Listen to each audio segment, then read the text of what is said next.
aktuell sind Steff und ich unterwegs auf einer Veloautobahn. Keine Ahnung von wo nach wo. Stefan, wo sind wir? Ja, wir sind jetzt gerade zwischen Artberg und Niederried. Das heisst Niederried-Stausee. Dort gehen wir über die Staumauer und gehen dann Richtung Frieswil, Frienisberg zu. Also wir werden sicher noch schöne Momente erleben. In diesem angenehmen Wetter. Jetzt da ist es hier ein bisschen Autobahn, aber auch das muss zwischen sein. Okay, danke Steff fürs Update. Wir melden uns wieder.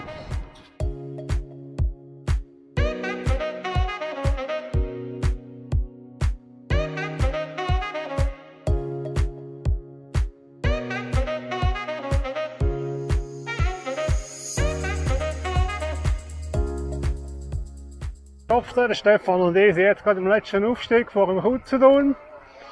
Beißen uns hier noch den Hill auf. Und dann machen wir ein paar schöne Fotos vom Turm oben runter.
Jetzt eigentlich eine Stunde Pause machen und noch die 9 nehmen, gell? Genau, auf den letzten 500 Meter. Ja, das muss jetzt so sein.